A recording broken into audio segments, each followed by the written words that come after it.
لله الذي ذي العزة والعلا والصلاة والسلام على سيد الأنبياء شمس التقى بدر الدجى نور الهدى منبع الجود والعطاء أما بعد أعوذ بالله السميع العليم من الشيطان الرجيم بسم الله الرحمن الرحيم وإلهكم إله واحد لا إله إلا هو الرحمن الرحيم آمنت بالله صدق مولانا العظيم وصدق رسولنا بلاغ المبين ونحن على ذلك لمن الشاهدين والشاكرين والحمد لله رب العالمين إن الله وملائكته يصلون على النبي يا أيها الذين آمنوا صلوا عليه وسلموا تسليما الصلاة والسلام عليك يا سيدي يا رسول الله وعلى آلك وأصحابك يا سيدي يا حبيب الله سارے رات روشن پڑھیے الصلاة والسلام عليك يا سيدي يا نبي الله وعلى آلك وأصحابك يا حبيب الله اللهم صل على سيدنا ومولانا محمد وعلى الوجوه والكرم وآلہ وصحبہ وبارک وسلم. تمام تعریف حمد و ثنا اللہ جل جلالہ کے لیے. درود و سلام نبی اکرم نور مجسم شفیع معظم احمد مصطفیٰ جناب حضرت محمد مصطفیٰ علی تحیت و ثنا کی ذات والا صفات کے لیے حمد و صلات کے بعد ختم شریعت کی محفل ہے. میں اور آپ حاضر ہیں اور ہمارے کلام یہاں جلوہ فراز ہیں.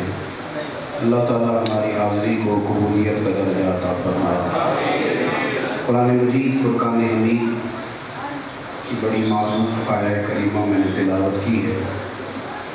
اللہ کریم نے فرمایا وَإِلَٰهُكُمْ إِلَٰهٌ وَاحِدٌ. فرمایا تمہارا معبود ایک ہی معبود ہے. لا الہ الا اس کے سوا کوئی عبادت کے لائق نہیں ہے. هو الرحمن الرحیم ہاں وہ بڑا ہی مہربان ہے نہایت ہی رحم فرمانے والا. تمہارا معبود ایک ہی معبود ہے. اس کے علاوہ کوئی عبادت کے لائق نہیں. اللہ تبارک و تعالیٰ نے قانون بنایا ہے کہ سارا کچھ معاف کر دیا جائے گا, شرک معاف نہیں ہوگا. ان اللہ لا یغفر ان یشرک بہ ویغفر ما دون ذلک لمن یشاء.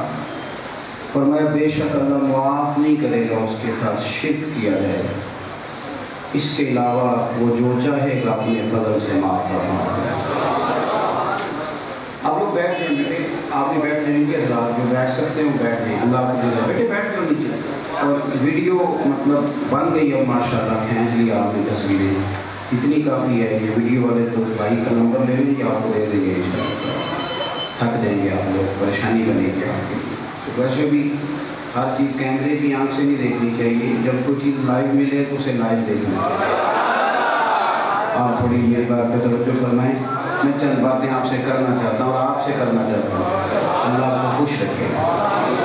عزیز دوستو, سب سے تو یہ پہلے یہ بات یاد رکھیں کہ شرک معاف نہیں کیا جائے گا. اب شرک, ایک تو شرک اکبر ہے اللہ کی ذات اور صفات میں کسی کو اس کی مثل جاننا. ایک شرک اصغر بھی ہے, وہ ریاکاری ہے, وہ دکھلاوا ہے, تصنع, بناوٹ, جو ہونا نہ ہو اپنے آپ کو بتانا. یہ بھی شرک ایک قسم ہے, اگر جس کا وہ حکم نہیں, جو شرک اکبر کا ہے.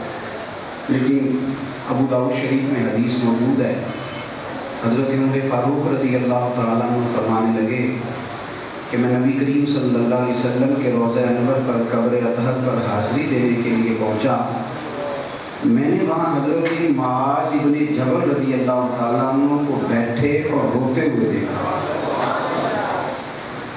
میں نے ان سے پوچھ لیا کہ معاذ کیا ہوا، کیوں رو رہے؟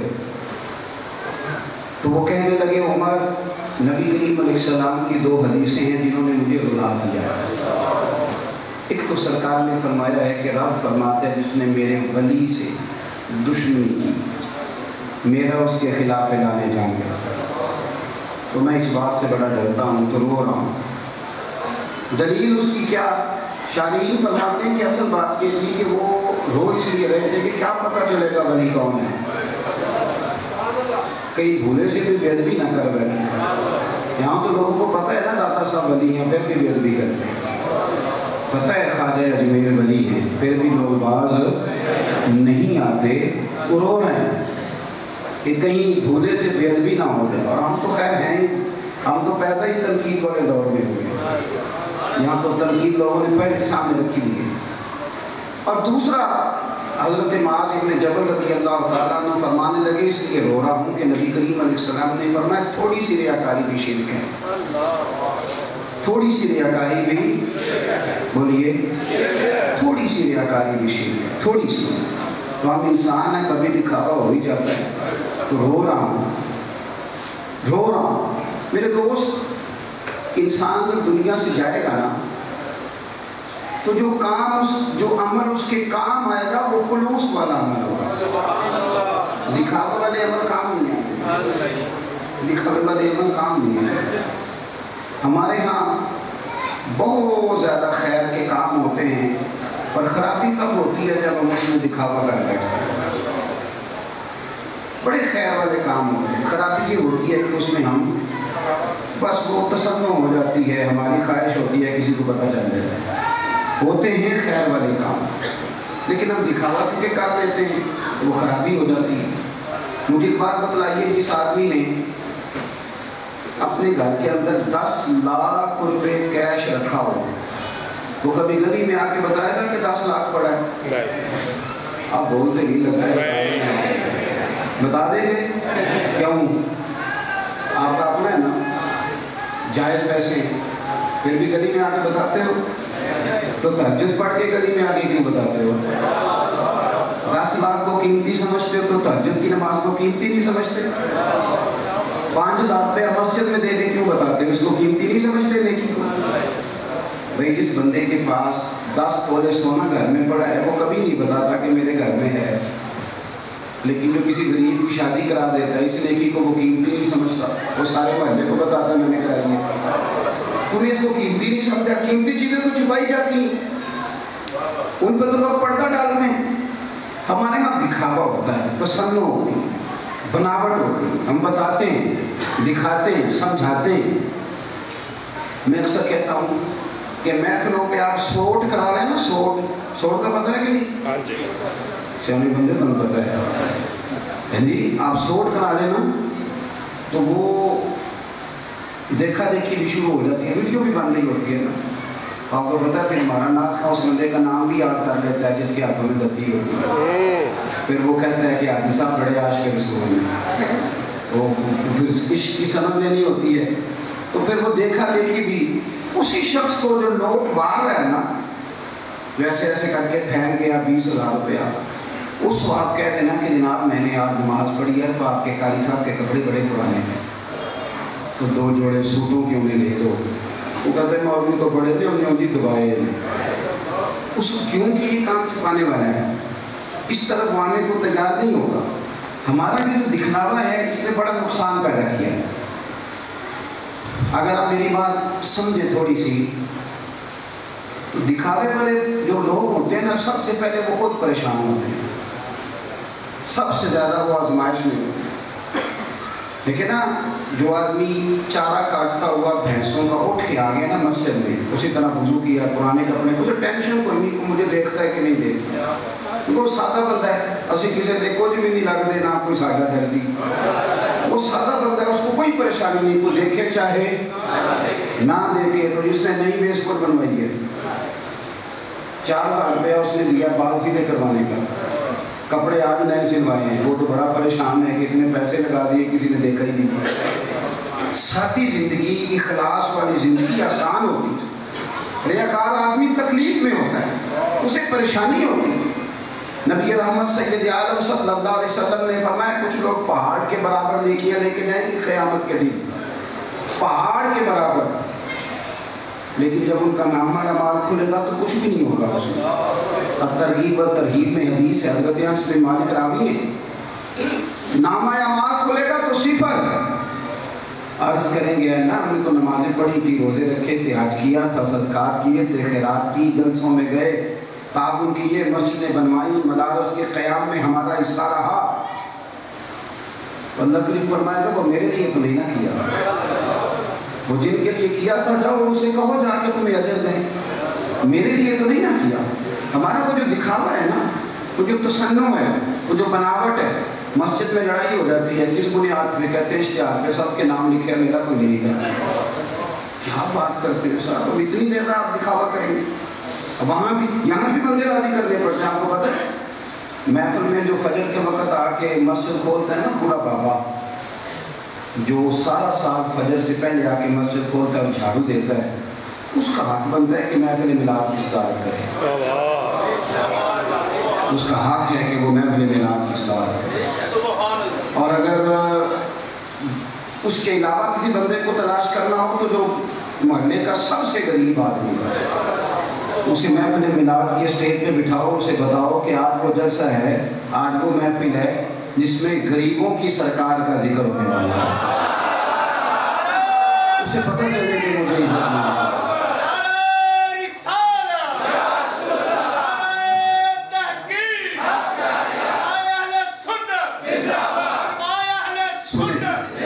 اب ہمارے یہاں کیا ہوتا ہے کہ جو چودھری اسٹیج پہ بیٹھا ہوتا ہے سرکاری پہ، سیاسی پہ، وہی محفل میلاد کے اسٹیج پہ بیٹھا ہوتا ہے. یہاں آتے دفعہ کسی سے ٹوپی ادھاری لے کے آ جاتا ہے، وہ پہن لیتا ہے، حالانکہ اس کا کام تو کوڑ دسنے پہ ختم پہ آنا ہے، وہ بھی ثواب کے لیے اللہ ماشاءاللہ کم اور ووٹوں کے لیے زیادہ. اس اخلاص والی زندگی انسان کو سکون دیتی ہے، انسان مطمئن رہتا ہے، اس کے اندر تازگی پیدا ہوتی ہے. حضرت عمر فاروق رضی اللہ تعالیٰ عنہ فرماتے ہیں کہ حضرت صدیق اکبر کے وصال کو نا تیسرا دن تھا اور میں مسجد نبوی کے سین میں بیٹھا تھا. تو فرماتے ہیں 2-3 بچیاں دوڑی دوڑی آئیں. سائن دوست الغابہ نے اس کو لکھا ہے، کہتی ہیں 2-3 بچیاں دوڑی دوڑی آئیں اور آگے کہنے لگی چچا آپ خلیفہ بنے. میں نے کہا پتر میری ڈیوٹی لگائی ہے جناب صدیق نے. کہنے لگی چلیں پھر یاسر کے بعد ابو بکر ہمیں ٹائم دیتے تھے. تو میں نے کہا بیٹے آپ کو ٹائم کیا مانا؟ تو وہ کہنے لگی ہمارے والد انتقال کر گئے، بھائی ہے کوئی نہیں، گھر میں کچھ بکریاں ہیں. ابو بکر روز عصر کے بعد آتے تھے تو بکریوں کا دودھ دھو کے دے جاتے تھے، کچھ ہم پی لیتی تھی، کچھ بیچ کے گزارا کر لیتی تھی. چچا 3 دن ہو گئے، میری ماں بھی روتی ہے، میری بہنیں بھی روتی ہیں. آج میری بہنوں نے کہا پتہ تو کرو، سنا ہے ابو بکر کسی کو جانشین بنانے ہیں، تو چچا چلو گے؟ حضرت عمر فاروق فرماتے ہیں وہ چھوٹی چھوٹی بچیاں آگے لگ گئی تو میں پیچھے لگ گیا. میں جا رہا تھا، رستے میں حضرت زید بن ارقم ملے تو کہنے لگے عمر کہاں جا رہا ہے روتے روتے؟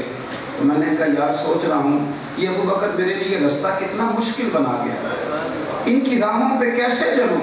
جگر راہ وفا میں نقش ایسے چھوڑ آیا ہوں، میں جس منزل سے گزرا ہوں وہ اب تک یاد کرتی ہے، میں جس منزل سے گزرا ہوں وہ اب تک یاد کرتی. یعنی اخلاص کا یہ عالم ہے. آپ فرماتے ہیں میں ساری زندگی ساتھ رہا اور مجھے بھی نہیں پتا کہ عصر کے بعد غریبوں کی بکریوں کا دودھ بھی دھو گیا، مجھے خبر ہی نہیں. اور میں اگر تو نیکی کروں تو اس کا ڈھنڈورا پیٹتا ہوں. اس کا ڈھنڈورا ہم لوگوں کے بڑے بڑے پوسٹر چھپتے ہیں، نام آتے ہیں، لوگ پھول پھینکتے ہیں، پھر بھی کبھی کبھی ہم بگڑ جاتے ہیں. تم نے تو استقبال ہی نہیں کرا، تمہیں پتہ ہی کوئی نہیں، تمہیں عزت کا نہیں پتا، اور اسٹیج پہ نہ بٹھائیں تو شاید لڑائی بھی ہو جائے مسجد میں. بھائی خدا رہا اخلاص والی زندگی مزے والی زندگی ہوگی، اس میں سکون ہوتا ہے. اعلیٰ حضرت فاضل بریلوی، اعلیٰ حضرت بریلوی سے کسی نے کہا تھا حضور بے چین بڑا رہتا ہوں، تو سنو بریلی کے امام کی سوچ کتنی اونچی ہے. اس نے کہا حضور بے سکونی بڑی ہے تو کچھ فرمائیں. تو اعلیٰ حضرت فرمانے لگے کسی کے ساتھ نیکی کار پر اسے پتہ نہ ہو میرے ساتھ کون کر رہا ہے۔ فرمایا یہ کام کر کے تو سو جا، رب تجھے سکون کی نیند عطا فرمائے گا۔ ہو سکتا ہے ویسے ایسے کہ نہیں؟ یعنی اسے پتہ نہ ہو کہ میرے ساتھ نیکی کون کر رہا ہے، کون؟ ہم تو وہ نا کبھی کبھی میں حیران ہوتا ہوں کہ وہ ایک پانی کا کرا کے نا بور 450 فٹ کا، تو اس کے نیچے بھی برائے سارے ثواب لکھا ہوتا ہے، لکھا ہوتا ہے نا۔ اچھا اگر آپ ایسے نیت کر لیں کہ فلانے کی سارے ثواب کے لیے، تو پھر ثواب پہنچتا ہے کہ نہیں؟ کہ نام لکھانے زیادہ پہنچتا ہے۔ وہ نا ایک جگہ پہ چلا گیا، میں کم جانا کا موقع ملتا ہے ایسی جگہوں پہ، حاضر ہو گیا، ختم شریف تھا۔ انہوں نے مجھے نا جی پہلے تو انہوں نے کہا کہ یہ 50,000 روپے ہم نے ابا کی طرف سے دینا مسجد میں، تو آپ اعلان کر دیں۔ میرا ان سے اچھا تعلق تھا، پیار تھا، اور مجھے پتا تھا میں کوئی بات کروں گا تو ناراض بھی نہیں ہوں گے۔ میں نے کہا بھائی ابا تمہیں کیا دے گیا ہے؟ کہنے لگے آپ کو پتہ ہی ہے کئی ایکڑ زمین ہے، دکانیں ہیں، بینک بیلنس ہے، کاروبار ہے۔ تو میں نے کہا اس نے بھی مسجد میں اعلان کرایا تھا کہ بغیر اعلان کے دے گیا ہے؟ کہنے لگے نہیں وہ تو بغیر اعلان کے۔ تو میں نے کہا تم بھی چپ کر کے بغیر اعلان کے دے دو، کچھ نہیں فرق پڑتا، کچھ نہیں فرق پڑتا۔ پھر لسٹ آ جاتی ہے، اعلان کریں گے 1000 قرآن شریف، 50 لاکھ درود شریف، یہ اعلان کریں گے۔ تو میں کہا کرتا ہوں کہ کس کو بتاتے ہو اعلان کر کے؟ آپ نے اعلان نہیں کیا جی۔ تو میں نے کہا بھی کس کو بتانا تھا؟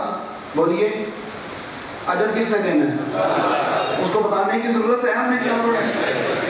تو کس کو اعلان کر کے بتاتے ہو؟ اور پھر وہ اللہ تعالیٰ خیر کرے جن کا ابا فوت ہوتا ہے وہ تو 12 بھی نہیں پڑھتے، وہ تھوڑی پڑھیں گے، وہ تو قاری صاحب پہ پریشر ڈالیں گے کہ لاؤ بچوں کو۔ اور پھر حکم ملتا ہے کہ پورا قرآن شریف ختم کر کے اٹھنا ہے۔ امام صاحب کمیٹی کے پابند ہیں، بچے امام صاحب کے پابند ہیں، اور میرے رسول کریم علیہ السلام کی پابندی یہ ہے کہ قرآن اتنی دیر پڑھو جتنی دیر تمہارا دل جمے۔ جب دل نہ جمے تو پھر تلاوت ہے تو کس کی بات ماننی چاہیے؟ تو ہم نے تو بچوں کو پابند کیا ہے کہ پورا پڑھ کے اٹھنا، کتنا ظلم ہے۔ اور پھر وہ اور سختی کرتے ہیں، کہتے ہیں قبلہ 2 سپارے اور پڑھ لو، دیکھ لیٹ ہے۔ تو جب آپ کے گھر میں مہمان آتے ہیں تو ان کو بھی کہتے ہو گھنٹہ اور بیٹھو، دیکھ لیٹ ہے۔ کتنا ظلم ہے۔ وہ بچے جن کے بارے میں جمعے میں یہ حدیث دیا آپ نے، سنجیدگی کے پیروں کے نیچے فرشتے پر بچھاتے ہیں، اور آپ نے اس مہمان کا یہی کرام کیا ہے، یہ عزت دی آپ نے اسے۔ میرے بھائی خلوص للہیت، ہارون رشید کی اماں فوت ہو گئی، اس نے لوگوں سے کہا بھی سارے قرآن شریف پڑھ کے لاؤ، کوئی 5 پارے، اس میں بھی ذرا راضی کرنا ہوتا ہے میری طرح کے بندوں نے، چودھریوں کو، میری طرف سے اتنے قرآن، میری طرف سے اتنے ختمات آنے لگ گئے۔ امام ابو مالک رحمۃ اللہ تعالیٰ علیہ چیف جسٹس تھے، قاضی القضات ہارون رشید کے، بہت بڑی تنخواہ دیتا تھا۔ اس کا خیال تھا کہ امام مالک کوئی 1000 کو قرآن شریف اکٹھا کر کے لائیں گے۔ امام صاحب نے ایک سپارہ بھی نہیں بتایا، امام صاحب بیٹھ گئے چپ کر کے۔ وہ نہ فارغ ہو کے امام صاحب کے قریب کیا، کہنے لگا حضور آپ نے کچھ نہیں پڑھا؟ فرمانے لگے میں نے پڑھا بھی ہے اور تجھے بتانے کی ضرورت نہیں، میں نے پڑھ کے بخش دیا تیری اماں۔ اس نے کہا پھر بھی بتائیں تو صحیح۔ فرمانے لگے 1 دفعہ سورۃ فاتحہ پڑھی۔ کتنی دفعہ پڑھنی صحیح چاہیے، پڑھنی ٹھیک چاہیے۔ 1 دفعہ سورۃ فاتحہ پڑھی جائے اور پھر خدا کی رحمت کو جوش نہ آئے۔ ہم نے تو یہ پڑھا ہے کہ کسی گناہگار باپ کا بچہ مسجد میں جا کے، مکتب میں جا کے خالی بسم اللہ پڑھ دے تو اللہ اس کے باپ کی قبر پہ رحمتوں کے پھول کھلا دیتا ہے، اور پوری سورۃ فاتحہ کہنے لگے پڑھی اور سارے ثواب کر دیا، تجھے بتانے کی ضرورت کوئی نہیں مجھے۔ ہارون رشید کو بڑا غصہ آیا، کہنے لگا اتنی بڑی تنخواہ دیتا ہوں اور صرف سورۃ فاتحہ؟ ذرا مہمان جاتے ہیں تو پوچھوں گا مولانا سے۔ وہ کہتے ہیں میں رات کو سویا، خواب دیکھی، میری اماں نے جنت کا لباس پہنا۔ تو میں نے کہا اماں دیکھا اللہ کتنا فضل کیا، میں نے پڑھائیں بڑی کرائی تھی، یہ سارے ثواب بھی بڑا کرایا تھا۔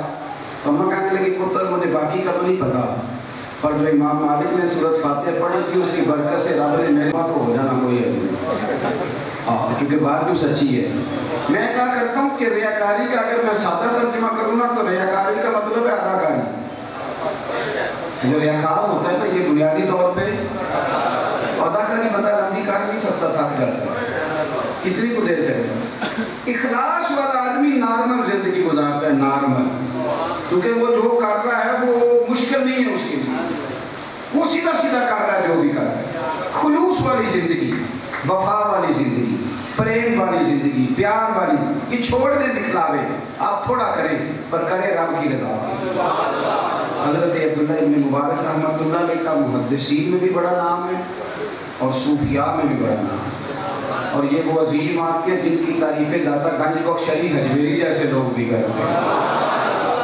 داتا علی حجویری غوث پاک سے پہلے کے بزرگ ہیں، ہمارے کیونکہ لاہور قریب ہے نا تو اتنی زیادہ قدر نہیں ہے۔ داتا صاحب رحمۃ اللہ علیہ کا اولیاء میں خاصا اونچا درجہ ہے، غوث پاک سے پہلے کے بزرگ ہیں۔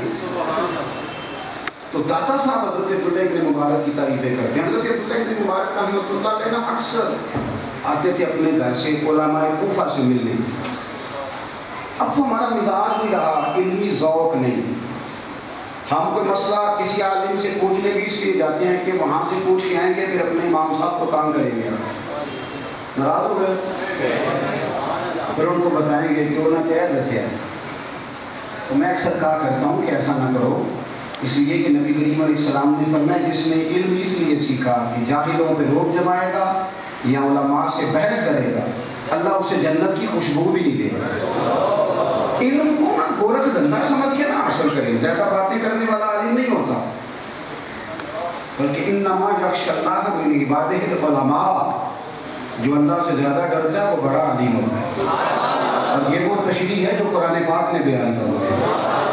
علم جس کے پاس زیادہ دیکھنا ہو دیکھو، خشیت جس کے پاس زیادہ، بے باکیوں کا نام تو علم نہیں نا، من مرضیوں کا نام تو علم نہیں۔ تو قرآن نے کہا جو عالم ہوتا ہے وہ اللہ سے ڈرتا ہے۔ حضرت عبداللہ ابن مبارک اکثر علماء کوفہ کے پاس آتے ملاقات کرنے، تو بہت سارے لوگ ایسے ہوتے تھے جنہیں پیار ہوتا تھا بزرگوں سے، محبت ہوتی تھی۔ تو ایک نوجوان تھا جو علماء سے بڑا پیار کرتا، محبت کرتا، مسجدوں کے ساتھ مہمان خانہ، تو ہوٹل ہر شہر میں بن گئے، یہاں کوئی آتا ہے کاروباری آدمی یا مسافر تو ہوٹل میں قیام کرتا ہے۔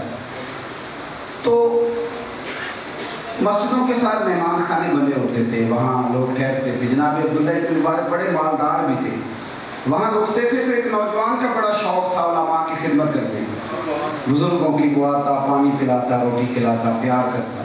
بڑی دیر ملاقات رہی۔ ایک دن آپ تشریف لائے، پوچھا وہ نوجوان کدھر ہے؟ انہوں نے بتایا کہ حضرت وہ چھوٹا سا کاروبار کرتا تھا تو اس کے قرضے بڑے چڑھ گئے، نقصان ہو گیا، تو شہر کا کوتوال سمجھ لیں جیسے آج کل ایسا ہو رہا ہے، اس کو گرفتار کر کے لے گیا۔ تو حضرت عبداللہ ابن مبارک رحمۃ اللہ تعالیٰ علیہ، میں اکثر کہتا ہوں کہ جب تک آپ کسی سیاستدان کے اشتہار لگائیں نا تب تک آپ اس کے کارکن ہوتے ہیں، اور اگر آپ کہیں الجھ جائیں تو وہ کہتا ہے اس کا ذاتی مسئلہ ہے۔ جب تک آپ کسی پیر کے آستانے پہ جھاڑو دیں تو آپ منظور نظر ہیں، اور اگر اس مرید پہ کوئی کیس بن جائے تو پیر صاحب کہتے ہیں میں ذاتی مسئلے میں نہیں بولتا، یہ اس کا ذاتی مسئلہ ہے۔ جب تیرے گھر میں جھاڑو دے رہا تھا اب ذاتی مسئلہ نہیں تھا، اب ذاتی مسئلہ ہو گیا، ذاتی مسئلہ نہیں اس کا۔ میرے کو وقت نہیں، ورنہ میں ایک پوری تفصیل بتاتا کہ میرے رسول پاک لوگوں کے ذاتی مسائل پر کتنی توجہ دیتے ہیں، کس کس صحابی کی شادی حضور نے کی، رشتے نبی پاک نے تلاش کر کے کی، ان کے قرضوں کی ادائیگی کا حضور نے بندوبست کیا ہے، ایک پوری تفصیل ہے، لیکن عنوان نہیں، ادھر جاتا نہیں۔ کہ حضور قرضہ چڑھ گیا تو آپ فرمانے لگے مجھے بتاؤ کس تھانے میں بند ہے، درویشوں کا تھانوں میں کیا کہا؟ لیکن عبداللہ ابن مبارک تھانے گئے، کوتوال کو سائڈ پہ بلایا، فرمایا یار تو لے آیا اس کو، سونا 2 ہفتے ہو گئے، رزلٹ کیا ہے؟ وہ کہنے لگا حضرت جی پوری تفتیش کر لیا، بندہ بڑا نیک ہے، پر قرضہ چڑھ ہی جاتا ہے نا انسان، قرضہ چڑھ ہی جاتا ہے۔ تو حضرت جی قرضہ چڑھ گیا، اس نے نا دوستوں کو، محلے داروں کو، رشتہ داروں کو، سب کو آوازیں دی ہیں، پر کوئی مدد کو نہیں آیا۔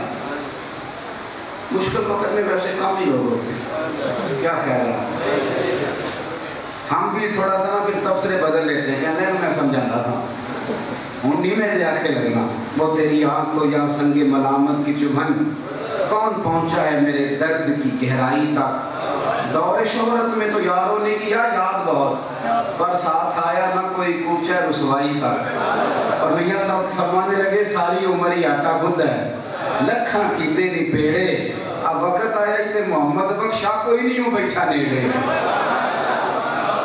حضرت جی بندہ ٹھیک ہے پر قرضے چڑھ گئے، جس پارٹی کے پیسے ہیں وہ پارٹی چھوڑنے کو تیار نہیں۔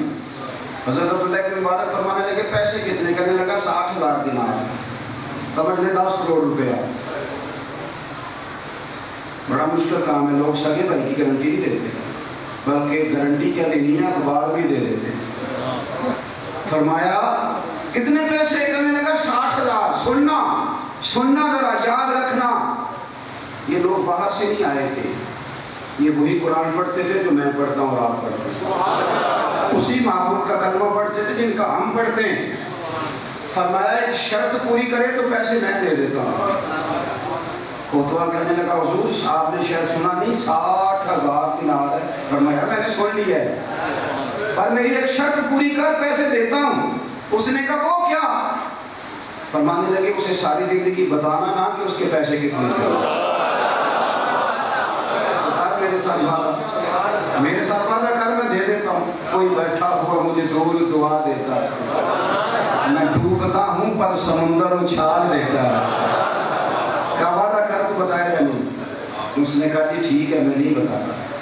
حضرت عبداللہ ابن مبارک نے پیسے دیے، نوجوان نے پوچھا کس نے دیے؟ اس نے کہا یار میرے اوپر پابندی ہے، میں نہیں بتا سکتا۔ حضرت عبداللہ ابن مبارک کہتے ہیں میری کئی دفعہ ملاقات ہوئی، بعد میں بھی میں آتا رہا، وہ ملتا رہا، اور حضرت عبداللہ ابن مبارک کو نصیحتیں کرتا رہتا، کہتا بابا نیک تو آپ بھی ہیں پر بندہ تو وہ تھا نا جو میرے پیسے دے گا۔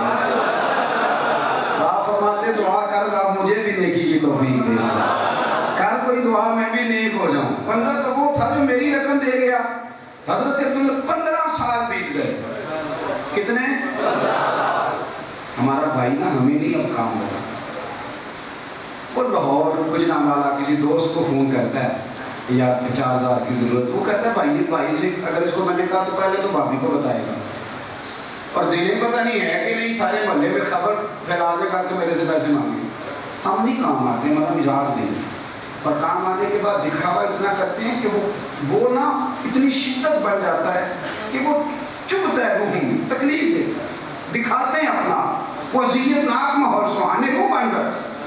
حضرت عبداللہ ابن مبارک 15 سال بیت گئے، وہ کوتوال بدل گیا، آپ بوڑھے ہو گئے، آپ گھر سے نکلتے نہیں، اندر ہی رہتے ہیں، گھر سے نکلتے نہیں، اجڑے میں باندھ ہیں، بوڑھے ہو گئے۔